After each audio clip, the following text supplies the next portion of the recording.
وانا طفل صغير اخواتي رموني في صندوق الزباله عشان المدرسه. السلام عليكم. عليكم السلام الله وبركاته. احنا برنامج مسابقات، اسالك سؤال لو جاوبت عليه هتكسب جايزه معانا. ده حاجه تسعدني جدا يعني. ده ايه؟ ده كتاب انا اللي كاتبه. بس كده انت كسبت. بس حضرتك تستخف بعقلي. دي جايزه بسيطه يا ريت تقبلها. انا انسان عندي عزه نفس، انا مؤلف ومش بشحت. لو هتشتروا مني كتب بالفلوس دي اشتروا، لكن انت كده حضرتك بتجرحني، بتجرح كرامتي، بتجرح مشاعري. انا شايف ان حضرتك عامل الموضوع ده كانك متعاطف مع حاله في الشارع متسول قاعد. ما تقولش كده، لا لا، سيبك من الجوائز وسيبك من اي حاجه. انا ربما اكون القعده دي مقعداني في الشارع غصب عني، بس احب ان الحاجه تكون من عرق جديد. طب بتقعد هنا من امتى طيب؟ انا بقعد من الصبح لحد الساعه 12 بالليل. انا مؤلف 7. يعني انت اللي مؤلف الكتب دي؟ انا مؤلف الكتب دي. انا ما دخلتش مدرسه. ليه طيب ما دخلتش مدرسه ليه؟ انا اولا اتربيت في دار ايتام وانا طفل صغير اخواتي رموني في صندوق الزباله عشان المدرسه.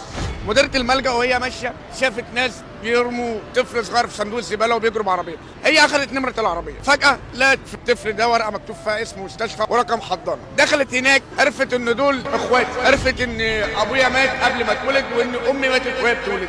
راحت المرور عرفت ان انا ليا اخ واخت. دكتور محمد سعيد الفارسي اللي اشترى لي الشقه كان بيعالجني من التوحد وازاي اتفاعل مع المجتمع. خرجت الحياه جاب لي شقه، حبيت انسان. السنه دي انا بعت شقتها عشانها. فجاه السنه دي كانت عامله حادثه محتاجه عمليه، بعت انا الشقه بتاعتي عشان تعمل العمليه دي. اتجوزت غير يوم ما عاتبتها قالت لي انت تربيه ملك. بعد كل اللي انت عملته عشانها سابتك؟ سابتني. محاميه وجوزي يعمل في الامارات. هعمل بيك انت ايه؟ هجيب لي كل شهر 3000 دولار. قلت لها طب وشقتي؟ قالت لي هو في حد ضربك على ايدك وقال لك تبيع الشقه دي؟ قلت لها ببساطه كده يعني شقتي كل اللي عامله. طب دلوقتي انا هنام في الشارع. قالت لي هتنام في الشارع ولا تتحرق؟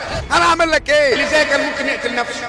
استقبلت الصدمه دي ازاي؟ بالتضرع والصلاه والبكاء. ليل نهار اصلي يا رب ارحمني يا رب ارحمني يا رب ارحمني. وكنت بنام جنب مدرسه اطلب من طلاب المدرسه انهم يعلموني القراءه والكتابه. والفت بقى مؤلفاتي وحياتي. وقت تعرف حاجه عن اخواتك او اي حد من قرايبك؟ انا ما اعرفش حاجه عن اخواتي، ما شفتهمش، لكن المديره حكت لي ان هم مش عايزيني. طب هو انت اصلا انت عاوز ترجع لهم؟ انا والله انا بقول لهم برغم ان انتوا رميتوني في صندوق الزباله وعملتوا فيا كده، انا نفسي اشم ريحه ابويا فيكم، ونفسي اخدكم في حضني. انتوا اخواتي وانتوا حبايبي وانتوا اهل وناس. تيجي عليا اوقات ما بلاقيش اكل ولا شرب واكل بصل وعيش ناشف. والله بحمد ربنا ليه؟ لان ربنا هو اللي اراد كده. انا مش هعدل على قضاء الله عز وجل.